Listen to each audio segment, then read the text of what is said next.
nonti bafani okumuvuga bya mirundi ebiri waliwo abayimbi abamu nga bagamba ngomubuza lwaki bakubye oluyimba olwo bweru tunagamba naye bafani kye baagala you're trained. That is not Maurice Chilia.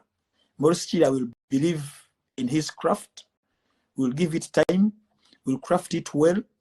Na chileta. Obaba chiguze bali 10 ku million yemu, he will be okay with it. He will never invent a new will because fans have demanded otherwise. You understand? Yes. Before mentioning my top 10, though, what makes someone greatest of all time, there are some boxes we are going to put. At least your traveling taking this and this and this and this. Teaching building the justifications. Greatest of all time, is and to music industry, wait and can have India batandika. To go take out number 1, we know those 10 boxes what are they are taking a tano no kwambuka. Okitegera tubadde n'abasajja ba Christopher Sebadduka, tubadde n'abasajja ba Jimmy Katumba, tubadde ne Philip Bongo Lutaya, tubadde ne ba Frigo Band, Crane Band. Okitegera tugenze mu kadongo kamu Katobo bwa Paulo Cafe, Fred Sebata, Hamani Basudde, Kasozi n'abalala. Nitugenda mu kiseera Fred Sebata is my favorite. Favorite over greatest of all time.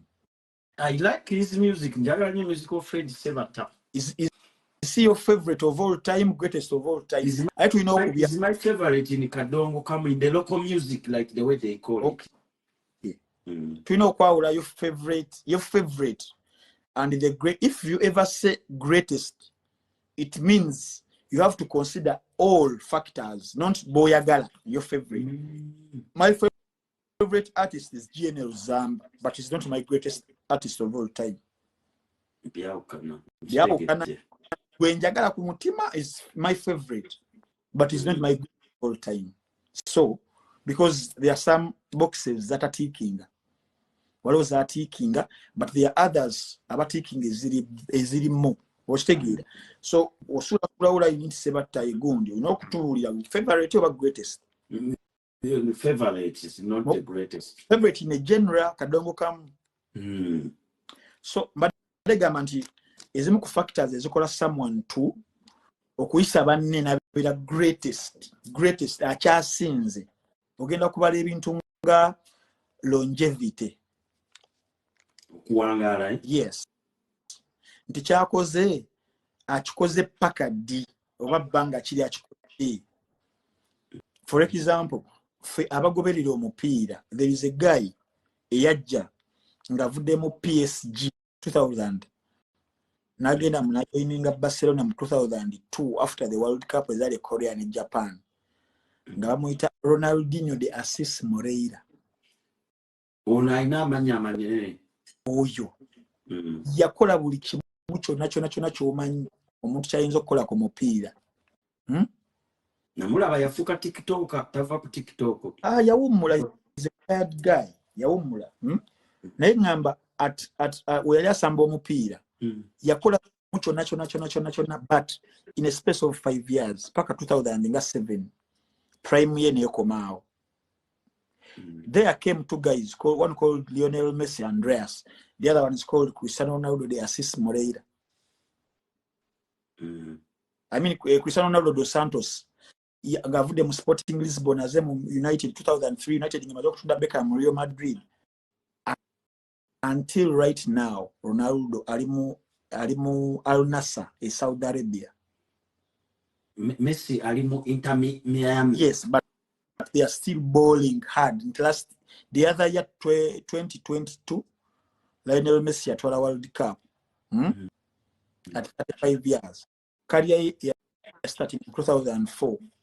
Cristiano Ronaldo sawa zino yomu kubasinga goals nyingi ne kalenda ya sawa zino ngalimu Al Nassr nejo yatebye goal. So ubala longevity between Cristiano Ronaldo and Lionel Messi versus Ronaldinho. Nti Ronaldinho yakoma ku myaka nga 5 ne yongera mu just myaka 3 nakola kinakita. So Ronaldo and Messi bajja kujja ku GOAT list Ronaldinho, regardless of what he won, the World Cup, which Ronaldo doesn't have. So longevity no, take a masoga Ronaldinho. So to the music, someone to be on that list, you have to consider longevity. Call it the bangach. Someone who call it the miaka be relevant. Ne someone who call it the miaka etan, without difference. Echokubidi discography. In fact, chadibadi number 1. Discography is your body of work over catalog. What makes an artist say they singer better work away in nyimba. So yimbye ziri china zibadi na impact zibadi na influence chi. Kati that also comes into play. No, what is so muyimbi tuino manya body of work. What discography? No gamba nti anzi nze badde ndowooza no number 1 nange ne ngamba no naye let us compare their discography. For example, Biggie and Pac. Yes. Nti nze personally ayinjala ndi mwagizi wa Biggie nnyo okusinga Pac. Naye wobala Pac discography ya Pac and Pac yakola albums ndowooza nga 7 in that space ntanaba kuttibwa nezimu ne zijjanga after atiddwa. Biggie ndowooza yalina 1 album if not 2. Nti Biggie mu discography ayina ennyimba nga 3-4 ezali ez'amaanyi nti ayina Juicy ayina anyanya ne Paka woziraba Dear Mama the changes and their impact ayina nyingi nnyo olimba lwensinga okwagala wayita trading war stories webale nnyo okitegeera. So discography naye ekola kyamaanyi nnyo nti no tuba tubaze ennyimba zo z'oyimbye n'amakulu gaazo ge zaakola ne impact ne influence yazo ku culture yali etya. Kati otugambye mu top 10 Morris Chira alina nyimba ki za influencing okubeera mu top 10 alina oluyimba nga boda boda from 2003 2004. Morris naye wadda wamma naye wadda Morris bulungi yabeeranga side zeyo n'amasuba. Morris wa 1999 kali ewa agitandika nga ali mu senior 6 ya ku St Joseph awo mundeeba yasomera. Nali ntuddeko naye mu taxi naye ng'ayogera ku ssimu ayogera oluzungu lwe ku ssimu twali mu taxi awo gyera twamusanga awo n'amasuba n'ayingira taxi. Ayina ennyimba eziri off-head zenzijukira nakati ezikyalina relevance. Ayina boda ayina lyoluyimba nti close your eyes you will realize all those people were telling you lies. I'm afraid if I was in your concert I'm afraid I won't be a sight. Tebakulimba nti ndikomawo ebyo byaggwa tebirikomawo watwala olugambo olwabo kati beera naabo olumanyi. Sijja kukulimba, let me be honest. Morris Chira music we simumanyi naye mumanyi Morris Chira ye ng'omuntu era abeera nalota ddamu wano oba yavaawo naye I know the music manyanga mumanyi nti muyimbi naye zimba zimanyi kuba nze music bwatu simubuuliriza naye nga namulaba mu firimu gye bayita the girl sibanyinde yero jam. Yes, ya Lukman Ali. Namulaba ku Netflix kweri. Yes. But the music sijja kulimba simumanyi. Ayina nyimba nyingi zimalayika zimisubbawa twakulira ku mulembe gwa Kirya nyingi gali ne blue dress zibusaabala ziri latest n'endala nyingi naye ekyenjawulo ekyamaanyi kiri ku Morris Chira lwaki abeera mu top 10 yange. Morris Chira yategeera the kind of audience gyayagala okutapingamu and he was satisfied with that audience. Ekimu ekisinga okukola abantu one omuntu tamanya their target era mu business bakubuuza what is your niche bani b'olichingako bw'oyagala bali target. You can't send all. No, you have to have your niche. So he knew his niche n'abeera music gwabakubira yoyo waba tegese performances oba stage performances n'amanya walina bategekera okitegeera nti Morris just last year yakola album ye n'atusaba emitwalo bajali 225 ku Serena n'atalanga nga nnyo kiri awo n'atakola kabadi konna nga abayimbi ke bakola nga balina concerts oba shows abantu ne bajjula ne baggala Serena eyo ssaawa zaali obanga 8:09 ez'emisana nga even show ya ssaawa 12. ekyo kyo mumanya ategeka gundi zeezo n'abantu ne babaayo bangi. Yes, yo muyimbi yekka oba omu ku batono abasinze okuba performances outside Uganda naddala Africa abantu nga bamuwuliriza bamumanyi okitegeera. Ezi Malawi, ezi Zimbabwe, ezi South Africa ziki agendayo n'akuba performances and his music is known to them. That is Maurice Chiria mu kifo ekye-10. Number 9, Shiba Karungi. Yes, kijja kwewuunyisa abasinga naye reason I give Shiba wembeera nga I'm going to consider the boxes I wrote nga longevity, discography, cultural influence, respect among peers, respect mu fans, awards, collaborations, international appeal and fan base. I would choose Shiba ntino after generation y'abayimbi bali abamala ne bavaako ne babeera washed away, the Julian and Irenes. Nti Shiba wajja on the scene nga lese EP Ice Cream okwali nyimba zi Jordan.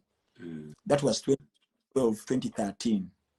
She has been very, very consistent. Nakuba emyaka 10 nayongeramu n'emirala 2 nga consistently buli mwaka akuba ennyimba ezitaka wansi wa 4 nga hits. So she's a hit machine. Abadde ateekangamu concerts in between there nga zibeera successful ate abadde abeera booked buli wamu border ku border Uganda everywhere naddala mu Uganda nga atukuba and she has remained relevant. So kunze she's the new leader oba she's the leader of this new generation mu bakyala. Shiba, she's one of the most booked female Uganda artists. Not even in the female goon sphere. In Uganda, she's one of the most booked artists, and wherever she goes, abantu bajja. She's a proud puller, crowd puller. So ajja mu kifo kyange eky'omwenda. Number 8, ninamu band, Afrigo Band. Afrigo Band ekyenjawulo ku bands eziri mu Uganda. Nti the culture ya band twagitegera bulungi. Band kiba kitegeeza nti mulina okubeera nga muyimbira wamu nga wolaba U2 nga wolaba Maroon 5. U2 is the biggest band in the world. Definitely. Abasinga tebagimanyi. Ne Maroon 5 okitegeera. So Afrigo Band, in fact, it is kyewunyisa okubeera nga ngifirowinzira mu number 8 yali badde even in the top 3 okitegeera naye kijja kusinzira bengenda okuteekayo mu 7 abasooka. Naye Afrigo Band okuva mu Crane Band nefuuka Afrigo Band, Africa Go Forward 1979 ekyali relevant even today. Ennyimba ze bayimbye ne batuuka n'akaseera nga tebakyafulumya new music, bayimba ku music omukadde naye nga abantu bajja everywhere they stage bajja ne bawulira Afrigo Band. I also had the chance to kugenda n'embalaba e London ne wano we twabeeredde Uganda babadde bayimba mu Governor era nenzamu n'embalaba, and I never get tired of their music. Abo bo music waabwe mumanyi era muwuliriza nnyo wano nga ndi stressed muteekako ne muwuliriza. I love their music. Ntino fena tukuze music waabwe asinga bamuyimba even before we were born. Badde relevant ne tumutegeera ne tumunyumirwa paka kati n'abaana bazaaliddwa paka kati basobola okubeera nga they can relate to their songs okitegeera. Bayimbidde wamu mulimu abavuddemu bayimbidde wamu ne beetereeza era nakati their band tenabakubira disbanded. Nti bands ezibaddewo wali their concept ebadde different because badde kunyonyola ekya band kitegeeza ekintu ekyawamu nti bayimbira wamu. Nti no wabanga Muzeeyi Moses yali mu kukuba mwe ba Rachel Magola, you can back him up. Madam Joanita Kawalia Band zitamwe mweze mwategeranga band. They were not bands. They were crews. The Eagles production, it wasn't a band. Yali crew. Yali crew. Chinywi. Whereby nti Mr. Chwa performing sigwa nsimira ajaddu kubayika musajja watu. Mayinja won't be on stage or Hajaruna or Joffrey Utaya okumubakinga naye abakinga ezaabwe. Nti ate waliwo n'akaseera akamu kenzijukiranga Eagles webe performinga ku weekend nga mani yesamba. Singa bakuba mani yo nga mwami Joffrey Utaya tagenda. Obo kitegeera. Nga olumbaga Mr. Chikasabeerako n'ayingirizako abalala mujja genda. So it was never a band. That is Ubango mani the concept of a band. I get you, my brother. Yes. So munamba musanvu mulimu Rema Namakula. Rema Namakula ex wa Eddie Kenzo. Yes. Esabazo no mukyala wa Hamza.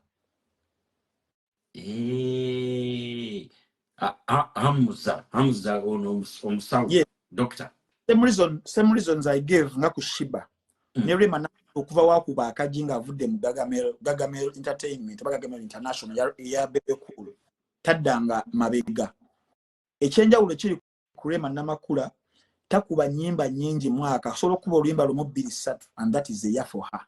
But buli luyimba lwakubye lubeera lusobola stretchinga ne lugenda period empanvu nga teruvuddeeko ne lusigaza ne relevance after some time. My favorite is Muchuzi. Muchuzi, yes.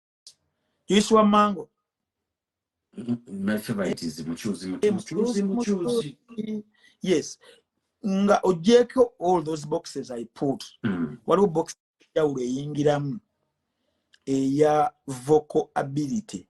Obusobozi bwa vocal box bwo bwesobola okuwanirira ovemu tonation ezenjawulo. Rema y'omu ku basinga okozesa vocal box ye n'agiwanirira n'ebiranga ekuwa ebyenjawulo n'owulira ng'oluyimba luseezaamu bw'ati nga lunyuma nnyo. It is so soothing in the ears. Ng'ovudde nti nakuwadde hit okitegeera nti nga luyimba kibe nyinza okusampulinga muko okuba baŋŋanya okuyimba nyinza obbyonoona but akuwa oluyimba nga lwamaanyi lulungi, arrangement nnungi, composition nnungi, lyrically lulungi, but even neddoboozi engeri gy'alikozesaamu. Yes. Nga kwegaseemu n'ebiri ebirala bye nayogedde fan base ye gy'ayina ewangadde naye okubanga asobola okureachinga mu audiences zonna nga azitappingamu nasika relevant okitegeera. Rema Namakula naye mulonda mu kyomusanvu. Namba 6 My Obi Eddie Kenzo. Eddie Kenzo ali mu namba 6. Yes. The greatest of all time. Yes. Yes. Eddie Kenzo 1 obaze ebimu nga longevity aluddewo kuva 2008 ku yanimba ne Mickey Wine, my brother Mickey Wine. Yes. 2024 after 16 years the boy is still very very relevant. Sango limba lebaita balipira border. But where does this guy get the hits? Yes. Always. Every year the boy is always hits. You can argue back and forth because that boy Eddie Kenzo yomu ku bayimbi bendowooza ababadde very underrated mu Uganda. Yomu ku bayimbi abasinza okunafuyizibwa Eddie Kenzo. Nzijukira abayaye nga bamwogerera nga bamuyita dansa naye n'abawangulako abo. Webale nnyo Eddie Kenzo buli mwaka abadde afuna okusoomoozebwa naye taluzingako direction ye. They've said this and that, but the boy has been relevant for 16 years, producing music. Which kind of music into a crossinger nagenda audiences ezensendala abayimbi abamu kibatanaba kubeera nga baachivinga yakyachivinze nakugambye twawulira oluyimba lwe ku radio y'Abafalansa on the French radio. I was there. Neka video nchakalina. They were playing the music they played his music on the French radio. The only Ugandan. Ugandan. music radio bamuzanya even in clubs. Yes. So for Eddie Kenzo, even nga kubimu ku bintu byalina ebyenjawulo abaye batayina, the global recognition for his brand nga Eddie Kenzo and his artistry, ebintu nga bya awards. Ntino ye muyimbi ekayeka mu Uganda ina Black Entertainment TV Award, BET. And everyone ali mu music industry amanyi how impactful such an award is ngeya BET. Ye muyimbi ekayeka ina a Grammy nomination by Uganda. Omuyimbi ngovedeyo kubali bagundi betwawulire simanyi wale baleeta awo simanyi abali bave embale, but it was a group and a gang of people whom we even don't know. But for Eddie Kenzo, he has been rewarded by the greatest academies zetumanyi mu nsi eziwadinga music. Na wangula ni Nikolai Down kandale wanu kwa awards ze. Award. And other so many awards zawangudde, but mucho natuletera muko n'abaana abalala abazimu ya peaking chachi ya peaking the ghetto kids. The ghetto kids are going places, but I believe wano bakulagambo 65th annual Grammy Awards nominations. Sebo Eddie Kenzo kwali wano bakulaga wano ku gundi ku GrammyAwards.com, Grammy.com. Kinene cho. Yes. So that boy atletera ba ghetto kids, and I believe if it wasn't for Eddie Kenzo, maybe it would have delayed for the ghetto kids to break through. Omusajja ono nga w'amaanyi nnyo. Bwe ntaddemu wano Eddie Kenzo abantu bamuzala babuzala naye musajja w'amaanyi. Olaba wano ne CNN yamuwandiiseeko. Yes. 4 days ago. Wano bakulaga nti CNN naye yamuwandiiseeko. Eddie Kenzo sebo bw'omuteekamu wano si mwangu. Definitely. Uganda's first Grammy nominee recounts his journey. Yabadde ku CNN yawo. It is the documentary yabaddewo ndowooza ennaku nga nnyo emabega. Then wano ndaba wano France 24 nayo y'amaanyi. Yes. So the boy Eddie Kenzo bingi byatufunidde nga Uganda. The boy has been consistent, very relevant, with some good music and some change of sound. Eddie Kenzo waliwo mu 24 oyamala okuwangula BET ku luyimba lwe olwa City Alos. Sound ya Eddie Kenzo nekyuka. Because waliwo trend yaliwo ya Afrobeat sezo ne fusion endala yaliwo. Eddie Kenzo went that direction. Nawangulira mu bingi nnyo. And we were like, hey, Eddie Kenzo, bichi. And we said what we said back then. We criticized the guy. But the guy akulaga results azifunye after 7 years. After the BET win in 2015. So all Frank, I know something against Eddie Kenzo. Eddie Kenzo, I can give him his flowers any day. He might have had his challenges somewhere, Mobilala leadership and what even everybody. Now, if it's about artistry, the guy has done what he was supposed to do. So it's one of the guys who believed in Eddie Kenzo because I stayed with him for some short time, and I told him you can make it. Every time I meet Eddie Kenzo, he gives me $100 without asking anything. He asked me, Richie, do you want something to drink? $100 here and get a drink. Because I saw him, I was there when he was struggling with music. I told him, you make it. Contrary to what you've said, the guy is my hobby. I introduced him to a guy called Face Off. You know Face Off? Face Off? No. Face Off is a Ugandan musician based in South Africa. Very good one, but he doesn't take music serious. Wow. Until when he takes it serious. Number 5. It is a tie. Who? It's a tie. Tie. Basibaganye mchokutano. The IJ. IJ, like that's Juliana and Irene Namubiru. Yes.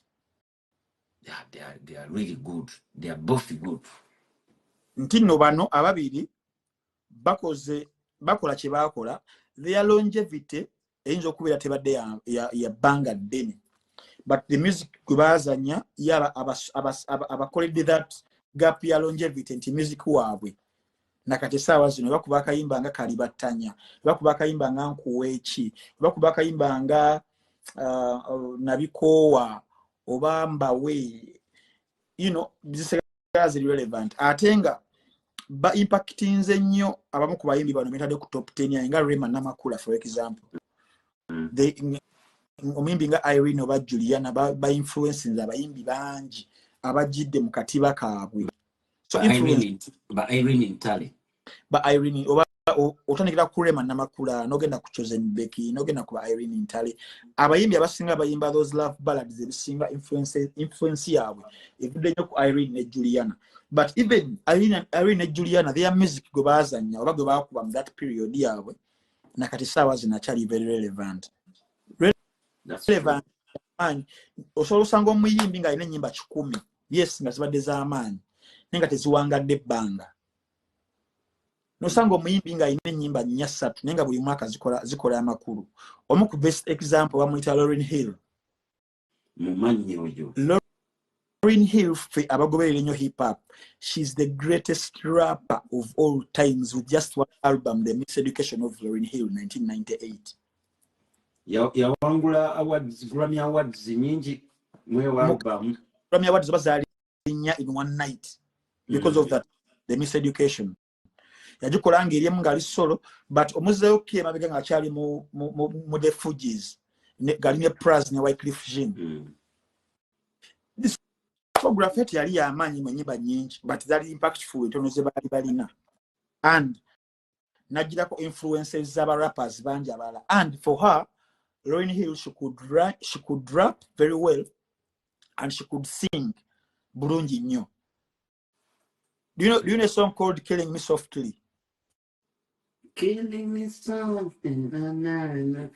Yeah. I love hip hop. So, and the R&B is next. R&B is a sister to hip hop, you know. She has a song with Bob Marley. Which one is that? I'm forgetting the title, but they have a song that Ruamani Nyonyo otaddemu awo. Ndujukidde yali remix eyo ne Bob Marley amaze okufa. Yes. Okitegeera. Munange nanonyeza One Love teriiko ku Netflix, ndoza ku Netflix ye Netherlands tebanagisaako. Neno teriiko. Tegeeza oli adda nnimbye. Waliwo yanimba mbu simanyi it's on Netflix, and I was looking for One Love nga teriiko. Yeah, so for my argument, why I can qualify Juliana and Irene and I gave them a tie, ntino ngojeko ebyo byonna also ekyasinga oba ekibafuula ekyenjawulo. The song is called Turn Your Lights Down. Yes, I remember that song. Yes. I was in primary school when that song came out. Yes. So Juliana ne Irene nakati sawa zino I'll be pressed hard okumanya ani yali asinga vocal ability kuba biri awo. Okitegeera. Sijja kukulimba abayimbi abo ababiri nga era bw'ogambye setayi. I love them both. Bonna banyimbira bulungi. Irene Namubiru ne Juliana Kanyomozi, I love their music. Yes. Without wasting much time, because I could go and explore much more, but because of time, let me just go. And we only have like 45 minutes. Okay. Because tomorrow I have to go and wash dishes. Oh, sorry. In the morning. So, which one? No, it's okay. People have breakfast, and for me, I'm a money migrant. I need to wash dishes, my brother, to make ends meet. So I do Facebook, and then I also go wash dishes, which is okay, which is understandable for an African man who came to Europe. You understand what I'm saying? Yeah, I do. And sometimes I brush the horse's teeth. Yes, to make ends meet, you know. Kusenya embalasa amanyo nsobolo nange munange okubeera omukazi gwenkwana uyo bamuyita Olina. She's so luxury. Yeah, what does she do for a living? Why can't she support? She works in the American theater, and she was also nominated for theaters American theater. If that's the case, why does she put pressure on you to provide her when she can provide herself like the Sarah Joys of this world? I'm an African man. You have to provide. I will feel so bad when the woman is the one providing for me. No, I'm not. I also need to provide something. Even if you are dating Oprah Winfrey, at least you need to take her out and you pay. Even if she's rich, you need to pay for dinner, at least maybe buy a gift, you know? Yeah, I know. But then I think love is for like each party to complement each other, not to be one-sided when one is on the receiving end. That's my concept for love. Did you see what Shakib bought for Zari? A teddy bear and some pelted flowers. Yeah, at least he tried, you know. He couldn't buy for her a Mercedes-Benz or a car or something. Yes. He went and bought flowers and a teddy bear. You know, the contradiction I have, we are fighting for equality between men and women. You understand? That is something. But on the contrary, when it comes to love, women want to be on the receiving end, and they'll pose questions like, you know, you're a man, you have to provide for me.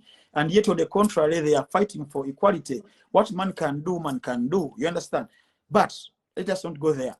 Yeah, we're not going to go there. But you see, like Zari didn't expect something big. So when Shakib bought the flowers and the teddy bear, Zari was so happy.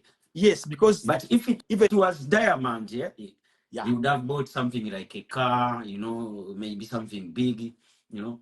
And even the Bagandas have a saying that says, "Wagumbolizika abanako kawamunywanyiwe." So that's what Mr. Shakib had, a teddy bear of 20,000 and the flowers of 9K. That is even a Uber for 7K, less than 50K, and his Valentine gift was over. But let's not go there. Number 4. Shakib is my good friend and Zari is my good friend, but I was so happy. Okay, let's go to number 4. We shall talk about that later. But Shakib also has, anyway, Wagumbuluzi. Or Shakib is a Wagumbuluzi. Whatever he has is the one that he shares with the. We shall talk about that later, my brother. Number 4. Number 4 is the dynamic duo of Radio and Weasel. Wow. They are number 4. Number 4, one, they come and challenge the status quo at the time we are big 3, and they almost pulled out one out of the big 3 in Nebetekayo. But the maniti Radio and Weasel bali okubeera ku number 2 oba 3 oba mmeka. Bali ku number 4. Bali ku number 4. Bingi binyinza okuboogerako naye what I know ntino baleadinga ku generation eyatawaanya nnyo big 3. Ntino they inspired another generation gye batambula nayo, omuli ba GNL Zamba, Gift of Kado, Aziza Zion, Eddie Kenzo, ba King Sahaleita, n'abayimbi abalala bangi nnyo baani. Nti big 3 eyo yali yekoledde kakakuni kaayo nga teri mutayinza kayingira. Radio and Weasel kye bakola ku inspiring abayimbi abalala bangi nnyo. Nti oba okyala Radio and Weasel nga Diamond Oscar afulumya oluyimba, nga Gift of Kado afulumya, General Zamba afulumya, and before you know nga bakwetolodde balinga ng'obukolwa nga buli ku musota. Otegeera nabo mu big 3 ne bafunayo bye bajjayo ebintu bingi ebya conflicts, ebintu bya showbiz, ebintu by'okulwana ne babifuna, and they fought.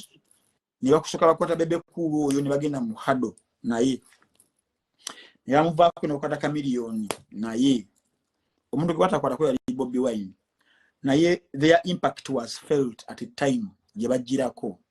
Era the death of radio walaba void gye yalekawo, walaba industry yona nange eri mu shrinking at least for some 3 years. Mpaka kati teddanga ngulu. Nedda izo ba yadda naye ya shrinkingamu yekwatamuko. Tufuna kale good music nete tufuna nnyo Yeah. nga radio bwe yali akyali mulamu. Yes. So impact eyo muganda wange batuna basobola okuba nayo. Abayimbi abamu bafund the industry moves on, but ever since radio left, waliwo kyola bekimissinga mu industry ya Uganda, and so many other reasons I could give, but because of time I'll explain later. So baja ku number 4. Then the top 3. Jukia number 1 namuwadde dda. Number 1 ye Jose Chameleon. Katwaga kulya number 2 ne number 3. And I gave the reasons for Chameleon. So let me discuss these 2, 3 and 2. Bebani. Special mentions. Number 3, Mr. Musa. Moses. You mean Sally? Yes. Okay. Moses Sally was here in Uganda. He was a nobody. He wasn't a star. Born by a father who was a minister, but he never enjoyed the privileges that come along with being born by a minister. So he was a boy nayenga awangalira mu bulamu buno bwaffe obwa bulijjo obw'okweyiyo bwa ghetto. Afuna ekirowoozo asome gy'asoma. He had a dream of not going farthest in education, but to chase a dream of becoming one of the greatest in music. Akitandika mu senior ya kutaano. He was an entertainment prefect that school. No, before Chitanti. Marcos. Makerere College. Makerere College, yes. Jasookera. Jeriri. Diamond. Jasookera. And because the guy knew what he wanted, yayagala okuza enviiri. Wageza okuza enviiri, essomero limugamba nedda ssebo, olina ozisalako. Agana ozisalako, akyusa essomero awo. Agenze ku Chitanti gye yakolera S6. Agamba sister we mukulu we. Namugamba wemalire ekibuuzo ekisembayo. I want you to give me just 100K is Uganda at a time. I want to go to Nairobi. Era we yamala ekibuuzo ekyasembayo ku lunaku olwadda ku sister we yali asevinze emitwalo nga 7 gya Uganda n'agimuwa.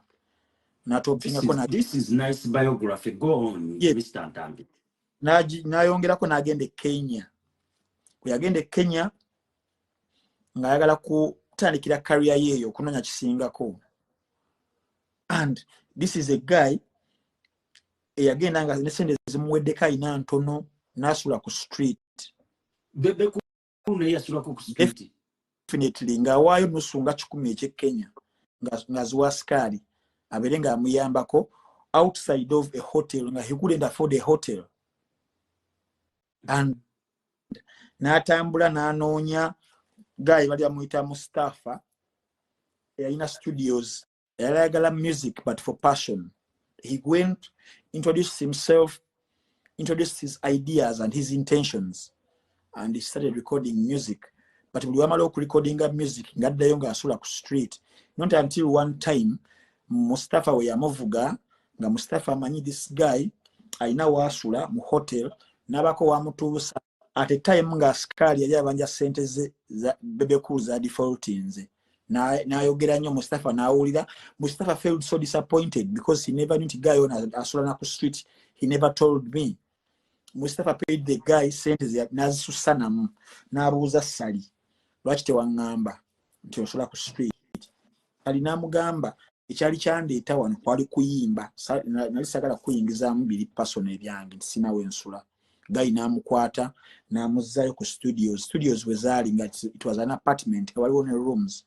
N'amusuzaawo n'amugamba kakati nkukwasizaawo nobeera ng'omanagingawo studios and you do your music, we could record if we have time. Then came a guy later who was called Ogopa, and Bebe Cool was the supervisor. Ogopa who was the producer, and that's where the journey starts from. And then I heard that Bebe Cool is the one who brought Chameleon. Okay, like he housed him. Is that how they say it in English? Yeah. So I was trying to say, Genius Bebe Cool. No, I'm really interested. Go on. Yeah, give me the whole biography. Yes, after his stay in Kenya, a guy called Joseph Mayanja calls him, "I've arrived. Where are you?" I've arrived in Kenya, which means in Bebe Cool, Yasoka Kenya, then someone Naja because of Bebe Cool, and that is called Jose Chameleon. Jose Chameleon now driving, driving, Dorotia. You understand? Recording the music. Chameleon comes back in Uganda with the song Mama Mia. Bebe Cool is still in Kenya without a song. And in the exchange, Bebe Cool and Chameleon wanted to do a barter trade of King of the Jungle and Mama Mia. Chameleon wanted to take Bebe Cool's song, King of the Jungle. Bebe Cool couldn't give it to him. Chameleon never believed in Mama Mia that it would be a hit. But after Bebe Cool insisting on keeping his King of the Jungle, Chameleon comes back with his Mamma Mia, and Mamma Mia becomes the greatest, one of the greatest hits that hit that time. Bebe Cool gets inspired because Chameleon was hitting it. The guy, Guyayamba Keri, Bebe Cool comes also at a time where the Congolese music was taking over here. Chameleon comes. So consider mu Uganda. Chameleon yawandika Mama Mia. Kati then Bebe Cool nawandika King of the Jungle. Ne bagala baz switching. Kati kamala okufuka. Gendo fuke boss. Malireyo. Nnyo Richie bwe buzibu. Kaso ate njagala nnyo history. Kaso mpade biography y'abasajja bano. It's Richie nga sinnakubuuza. Waliwo nga akatunda Frank ankaweerezeewa. Ngenda kusoma ennamba ye. Kasooka nsoma ennamba yange Richie. Buli ali ku live eno ng'oyagala okumpeerezaayo anything, write this number. Yes. It is 0701 870959. Kanjiddemu. 0701 870959. Ekyokubiri nga sinaba kufuka. This is my list of top 10. Yes, you're saying nabe started them, but I'm saying every argument is right according to your justifications. You can make your top 10 with your justifications. Nanti bataddemu abaabwe ate buli top 10 teri yange si esembayo, but me I'm giving you reasons why I think they are the greatest top 10. Ntino Rolling Stone ejja kukola their top 50 ejja kwawukana neya over Source Magazine and what. These are just ideas, so don't take it. It's a big. They are just mine, and I'm giving you justifications why I think. Mr. Ntambi, go and take a pee because we are waiting for the list your neck where you want to take a pee and remember to wash your hands. I'm going to, but you read my number and people give me some Benjamin appreciation. Let me pin it. Let me pin the number. The number is already pinned, guys. The number najipin is it. List jatuwadde agambye bagita greatest of all time. Ye basuubira greatest of all time. So atuwadde list nange top greatest of all time nina omuyimbi omu gwe sitawuliddemu naye kamusooka amalirizeeyo gundi yeddeni mubuuze lwaki omuyimbi omu mu top 10 taliimu. Omuyimbi omu musajja ayimba bulungi n'omukyala naye maama balabika bajja kujja mu trending. He has to finish Mr. Musa story. Asooka tubuulire story ya Bebe Cool eno nange nnyumidde nnyo. Ntambi ekirungi is a good storyteller. Then amala tubuulire ne ku ya Kamili eyo. How did he start? Kubanga Kamili yansuubiza interview ne mama mpaka kati. So I'm back, my brother. Yes, my brother. They are saying you should finish that story of Nairobi and how they came back to Uganda. Yes. So I was telling you, Moses Isali, who was born Ngatatawe minister, but because of family issues, amaliriza are raising up by a single mother. Amaliriza amaliriza life ja livings teyawukana na mwana azalibwa mu ghetto. Mama we namulabe nga ba celebrating a birthday. Yensonga lwaki amwagala nnyo era yamugulidde emmotoka ey'ebbeeyi at 82 years. Because nice. Mama wa Bebe Cool we yafuna idea yo kwagala okubeera star nagano sale mbini yamuba Marcos. Mama wa Bebe Cool ya tiyamuta yakombeera. He understood the son. She understood. Yes. Namugamba it's okay, I believe in you. Bebe Cool omulundi ogumu omusajja gwe bayita Shanks VVD yali akola aba yali ku Capital I think. Mukama wange Shanks VVD kati gonsinga obukulu MC. Mu bantu abali babaddeka abakabi abayina swagga abayina amalala abayina amatanta samulabako wadde ndi mukulu nnyo naye nzi Shanks VVD samulabako. Yafulumyako Bebe Cool ngaze okumulabako okumugamba muganda bange njagala kunnyambako namufunira ne bakasuka embwa wabweru. Genda yakola atya yakasuka embwa ekyonzira wabweru ng'akoze atya Bebe Cool yagenze kukola ki? Bebe Cool yaze kumugamba muganda wange nkwagala nnyo njagala ombulire kyekiddako I want to be a star. Ngaba upcoming batera okukola nga balabye basta. Bebe Cool yali upcoming, he was a nobody without even a song. Nagende wa Shanks nakola atya? Nagenda wa Shanks ngagenda kukola show. Shanks naita ekansoke tumire ku chali wange DJ Jacob. But DJ Jacob buli wenzi kya dondo twemisinga naye this time around ku Eastern Jakulaba. DJ Jacob tumideko nnyo. Kwali kuno DJ Jacob. Kastombo nyumiza kasitola ako akagundi n'avaayo bukamuli omusesezza nnyo obadde omusi. DJ Jacob yakola atya Bebe Cool. DJ Jacob yomu ku banoonyezebwa ku fango ne Jacob ojja kunoonyako. So mbadde gamba nti Shanks VVD Bebe Cool ajja bino mwana kyali omwagala nnyo is my idol biki I want to meet him mubuulire njagala kuba kino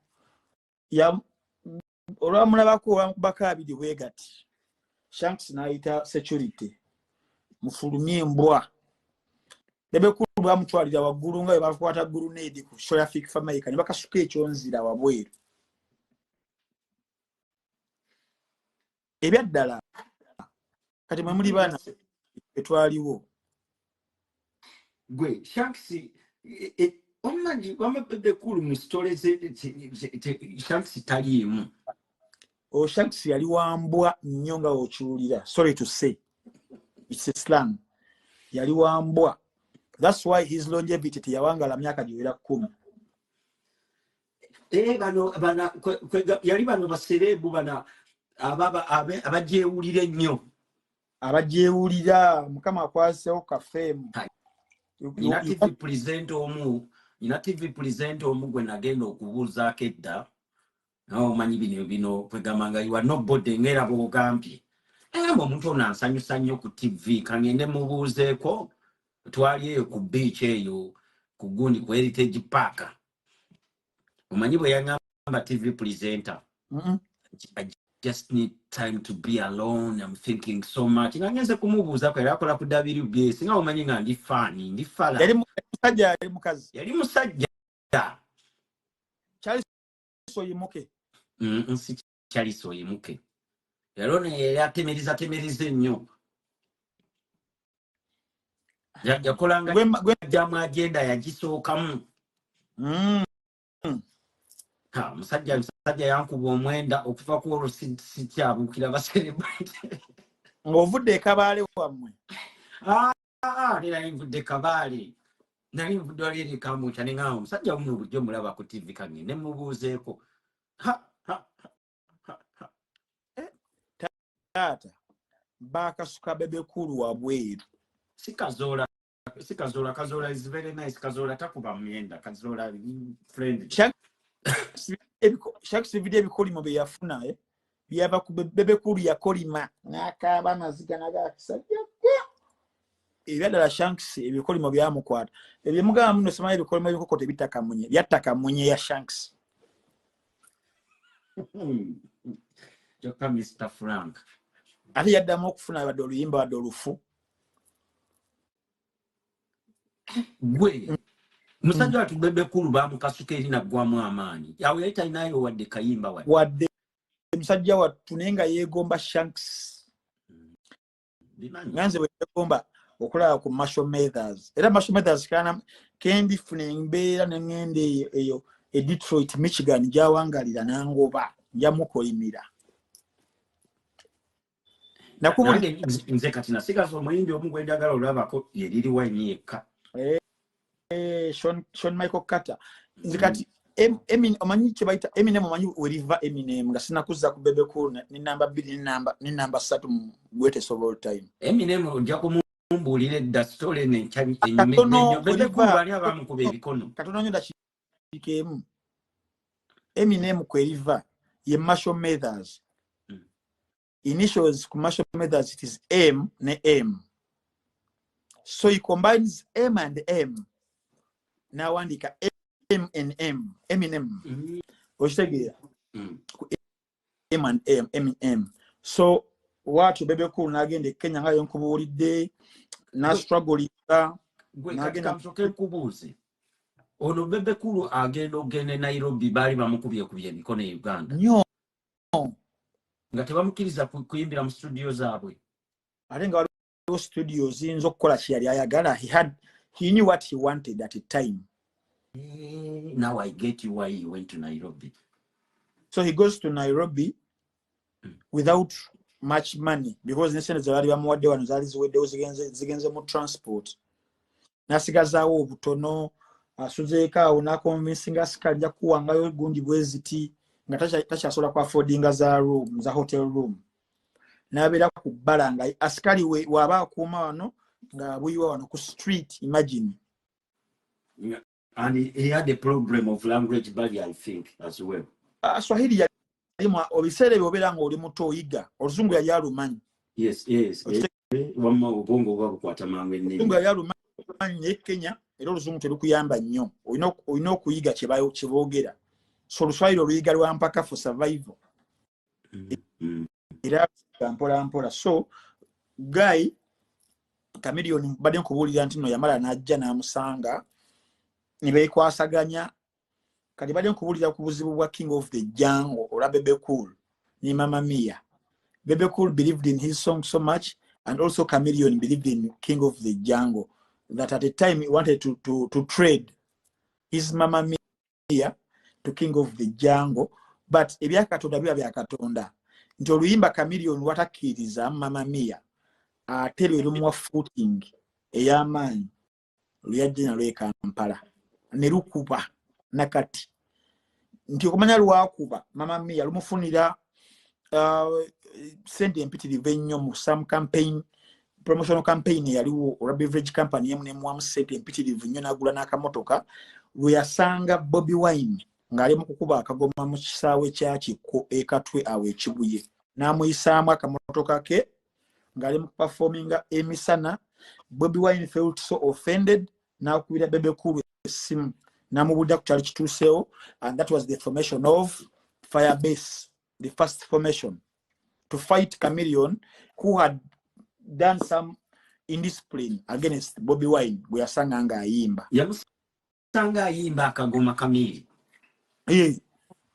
Kamili ojjukira oluyimba lwe bali lumaze okukwatayo Mama Mia n'akamotoka nga akafunye amuyisaamu emmotoka wakati nga abantu bali mu kuwulira akagoma. Chameleon for you and Bebe Cool calls Chameleon because yali amumanyi. Chameleon amubuuze Chameleon lwaki okoze kino muganda waffe. Chameleon nga tolina ky'oŋŋamba ffe gayigo yayamba e Nairobi. Chameleon olunga sita w'amaanyi. Bebe Cool ne Bobi Wine obateeka Bebe Cool yali tannafuuka sita bulungi fuuka sita nnyo naye nga ate gwe baali beegomba because Chameleon okufuuka Chameleon Bebe Cool yali akuba mu zi club zaawo and Chameleon had a motorbike ng'ayagala nnyo Bebe Cool ng'amugamba njagala nkutwaleko leero nza kutwala. Nga bamuyita Bebe Bantoni. N'amaana afuuka Baby Cool. Era n'essaawa zino Bobi Wine refers to Bebe Cool as Baby Cool. Yali Baby Cool. Era nakati Bobi Wine wamubuuza kusala ogamba Baby Cool kati bambalowooza bamwensalutinga, but it was once a moniker of Moses Salinga, a Baby Cool. N'alikyusa Bebe Cool. Okitegeera. So Firebase gets formed. Neto tumaidde bulungi kati Bebe Cool ava atya egundi avaayo ddi e Nairobi. Anti akayiba Mama Mia akawulira akakutteyo nyeeno. Kati naye afuna ennyimba. Of course he was recording a singer recordings. Naye n'akomawo ndezi yali akomyewo nazo. Era kuzimu ku nnyimba zenzijukira ennyo. Bebe Cool ziyajja nazo. Kwalera kayimba bakayita sweet. Kamanyi. Gwe machambo nananana. Kali mu Luswahili kali kalungi nnyo. The King of the Jungle lumanyi. The King of the Jungle, yes, it was a very good song. Najja wano ezintalo kale eyo ne wemanyera kuzimu kunyumba. Olumba lwa Kamili olwasooka sirwe pamigire simanyi pamanege. Adigiri panagera. Baanagera munne sagala bigambo adigiri kale tutezakwatayo zikwatayo after Mama Mia ne bazinoonya. Kati olonga Red Bantoni yaliwa. He was number 1. Red Bantoni was once number 1. Yes. Tamiro go of course. Okulwanisa ekyaliwo ba Emprolando baaliwo of course. Menton Sama bafudde awo biki. Naye katogera ku generation eno ya top 3 big 3 okitegeera. Bantoni bali bamanyi okusinga bajjoze. Bali bajjoze bajja ne force ne wachinga bwe nali nyumya ne Red Bantoni yangamba mbu yagendako ne Kamili nga Kamili nga yayina okusookawo ye Catenarizer. Era ibatuke London nga Kamili oli ye Catenarizer wa Red Bantoni. Yali mutuufu. Red Bar yali maanyi naawe nnyo. Okitegeera. So Red Bantoni yenga tomutaddemu mu top 10 taliimu. Baana yakuba. Taliimu. Nzijemu anisebo. Ndeka n'okundeka. But kati kati sebo kati soko mumalize sali. Mali ugamba sali. Sala ajana oluyimba ne omukyala alwa mwita Chensuti. Bali baluyita okunsuna gwetienda mama sika sente mama olwo ate with the style je bali balese enyimba z'Oluswahili olwo bayamba ne bagoba ku Lukongo ne lukendeera. So ayimba zikunsuna later the other year ayimba ne Halima Namakula Tambagala nsanyuke nga bakola zi singles ze. And the 3 of them we muna asalawo the audience yagala okubeera n'ekiye. Bobi Wine n'agamba nze ngenda kubeera abantu ba bulijjo, abantu ba wansi, abantu ba ghetto. Bebe Cool n'agamba nze ngenda kubeera abantu abasomyeko, abantu ba elite, abagagga, abaana babagagga. Kamiliyoni n'agamba nze njagala bonna, nja bayimbira bonna. Kamiliyoni kuva ku day one he wanted to be the best mu buli kimu. Even in choosing the niche of people they want to sing to. He wanted them all, and he made sure he makes songs that appeal to all audiences. Bobi Wine made songs that most appealed to the ordinary person, omuntu wa ghetto, omuntu wa bulijjo.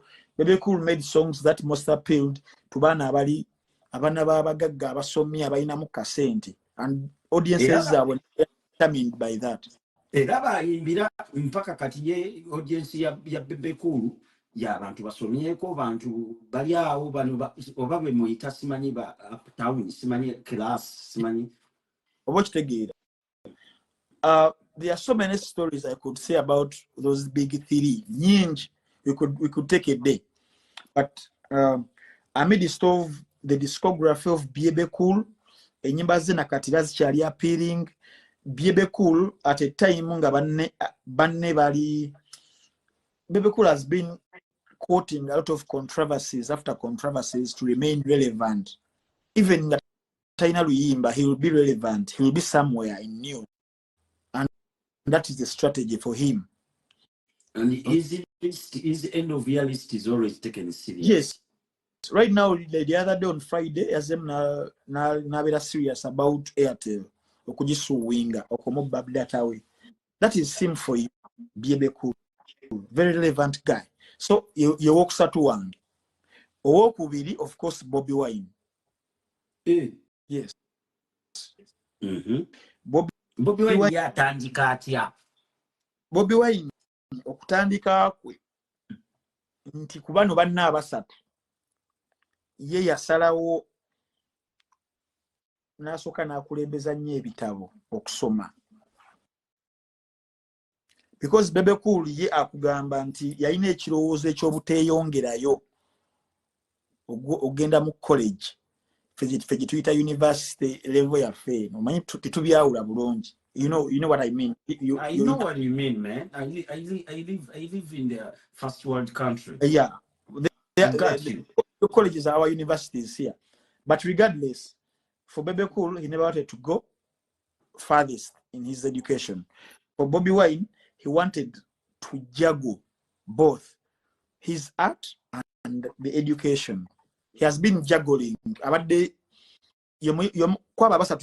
bit much more strategic in finding career paths as enjawulo.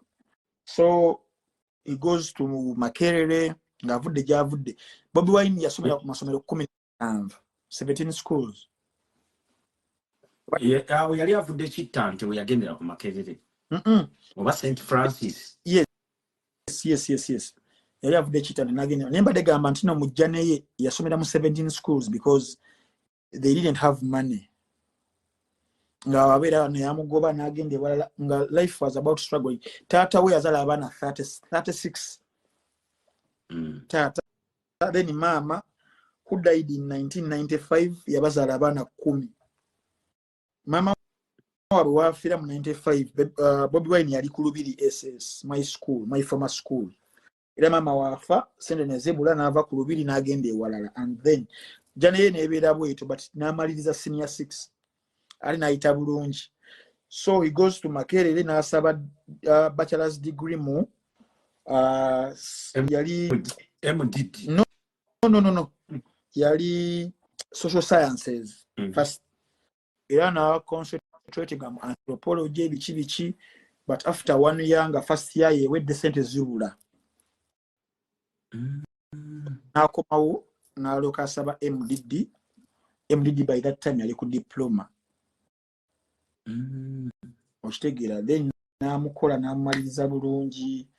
Then nayingira music of course because calling yali mu music azze mpola from the humble background. Alisa enyimba ziyaleeta, alisa akagoma akakutteyo, mbadde nkunyumiza ku formation ya Firebase ne Bebe Cool. Chameleon abiyingiddemu, Chameleon creatinzemu fire. Chameleon creatinze fire extinguisher. Fire brigade. Yes, fire brigade. Okubeera nga ezikiza Firebase. Chameleon akola olukusikusi bakole reunion y'abasatu ne bagiyita More Fire. Yalastinga one day. After the reunion, yali ku Nairo Hotel nga sente zavudde mu kabox wali ku box office. Bebe Cool agenze nazo ne zisuula ne Chameleon. Bobby Wine azzeyo mu ghetto yo ne Butcherman, Kid ani Tulumani becyanzaawo, Rasta Parrot Kunjani becyanza bavudde mu first formation ya Firebase ne bagenda solo.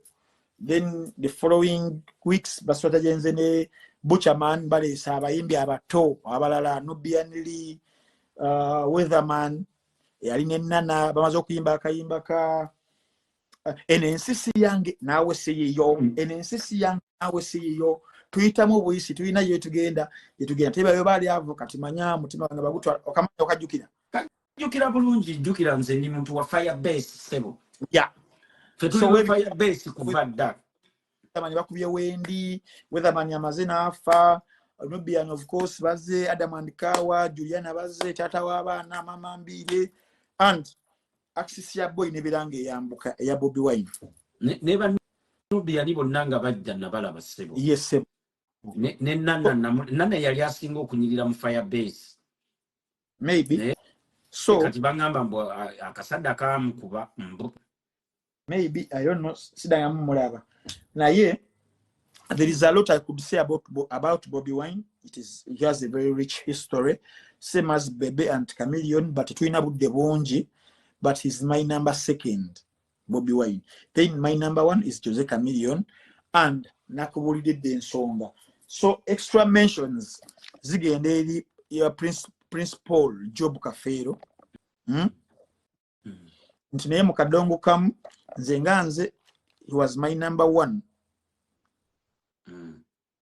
But for you said Sebata, I respect. Sebata definitely. And yes, there are those who say Haman Basude, I respect. But I choose Kafero because of his storytelling prowess.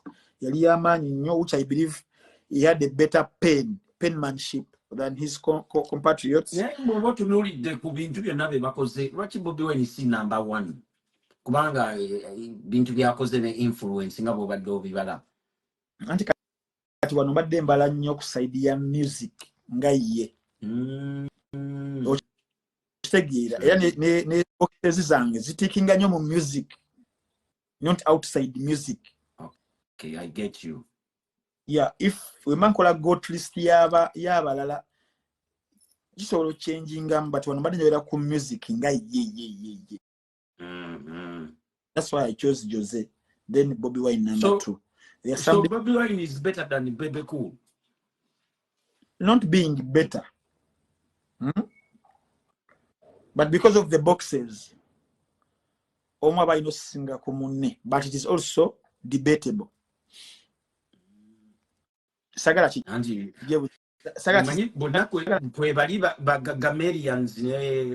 Kati wano mukuzino group ezali zicompetinga twawulira nnyo Firebase ne Gagamero. Leon Island yo bagirekawa.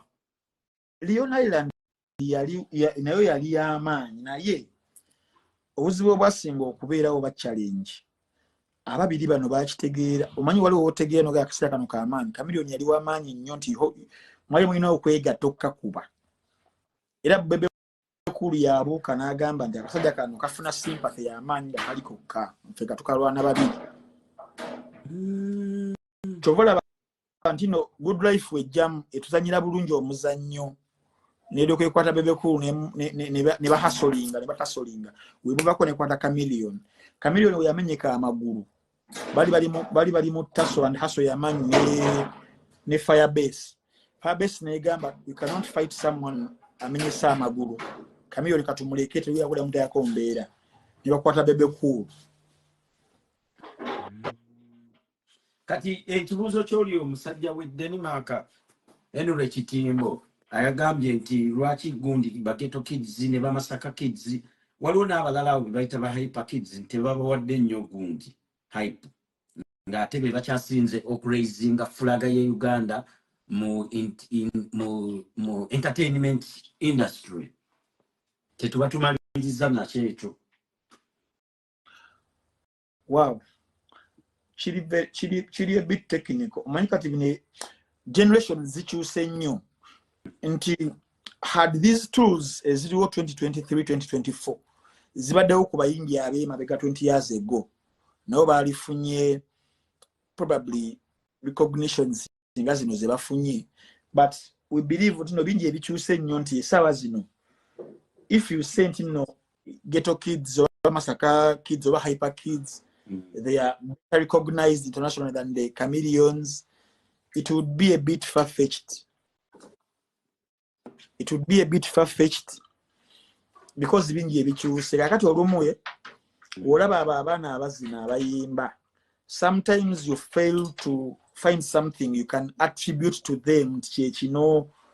Ubonye omuntu ayimba nga ali original nga kiki kyayimba ayakana dance ayimba nyimba za banne kubanga ono dance ayimba nyimba za banne asangawo already something created ekinako ne hype kadi yabuukira already something ekibaddewo. I get you. Nti osanga ghetto kids nga bali mu kuyimba luyimba lwa Eddie. I'm not taking anything away from those kids. Sagala abantu bantwale bubi. I don't want you to misquote me. They are doing something good. Naye someone who creates from scratch natekawo something gwekogenda okuzinirako yawulomuko. So osasiramu ffe ba critics nti I cannot mention ghetto kids before I mention Eddie Kenzo. I cannot. Okay.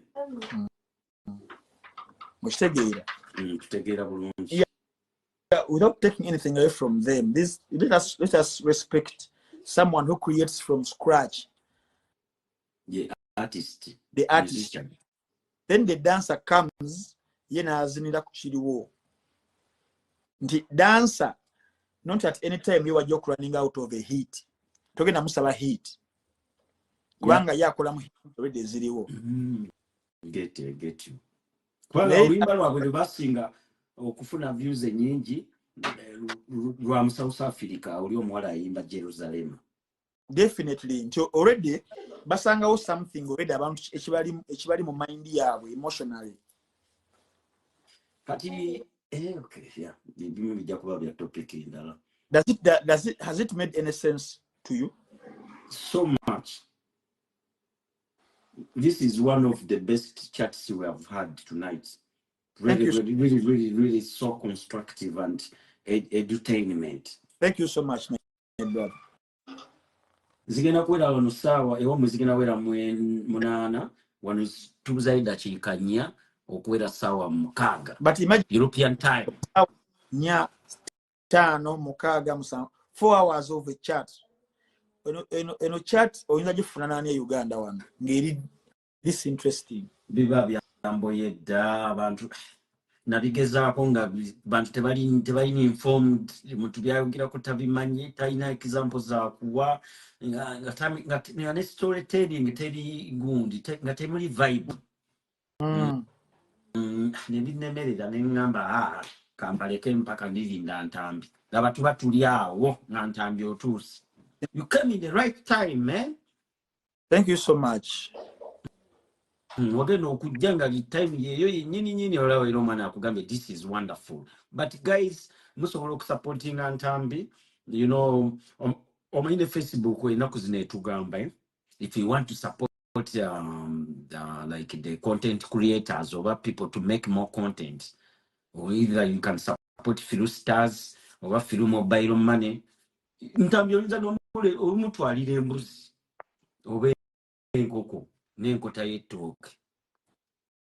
Yeah, but olaba these discussions, yeah, zitabula nnyo abantu. I'm trying to read through comments.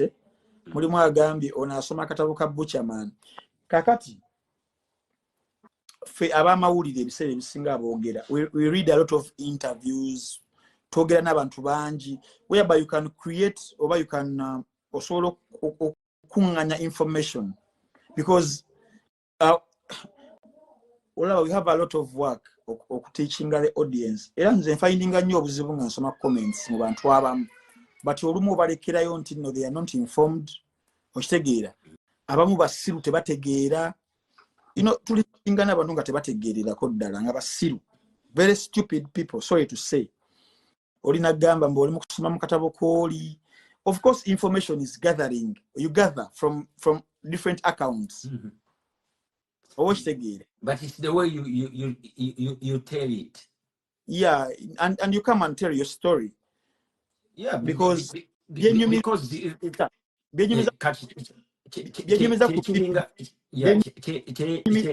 kiringa okuwandiika gundi manyanga okusoma akatabo aka French Revolution nojja and no telling a story abantu buli omanyi a story from like with a different vibe. Story. I've listened to so many interviews and I've interacted with Bebe Cool one-on-one. I've last interacted with Bobby Wine one-on-one just 3 weeks ago. I've interacted with Jose Chameleon. They've told me their accounts. And Nina Zina Sanga.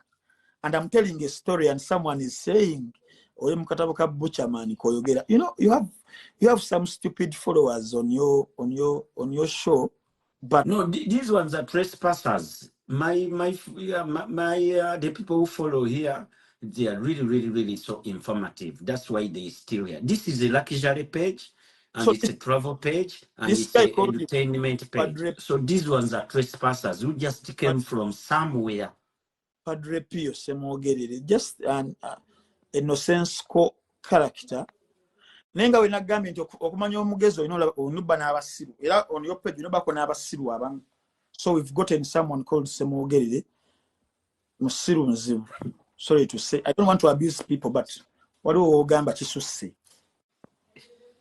No, he is a trespasser. He just came. He's on the wrong page. And also, this is my list with justifications. See, Uganda, list yange, I've given you my reasons. Abantu abamu, they just blow things out of proportion. Why have you put Bobby Wine number B? And then tomorrow you might also sang embuz goats like a real embuz. Gasigambo ya vote Bobby Wine yamtode ku number 2. You understand? And I've given you my justifications. You can also call for your number, your top 10, and you give your justifications. That's what I call this thing. Kati next good during the week or just why you top 10 female trending artists. Tumanye tuenga yo list at least every week. Yeah, we shall find. Sigula abantu Frank and Ntambi. Yes, ababadde ku real life family. Thank you so much. Nadala batandise naffe kuva ssaawa 4 paka ssaawa 8. Si kyangu nnyo kubanga mu following omuntu emboozi ye wetandikidde paka weekoma. Abazze wakati, you've missed some points, but video egenda kubeerayo already. Musobola okuddayo ne mu revisitinga. Abagoberera real life, the content gweteekayo buli lunaku. Thank you so much. Abangoberera, thank you so much. Have some very ardent followers abangoberera buli wengenda. Thank you so much. I can never repay you. The haters, you always be there. The naysayers, you always be there. Mtu wa maanyi kubanga tweyongerayo. I also have haters. You know, I have haters, but these days I already challenge them.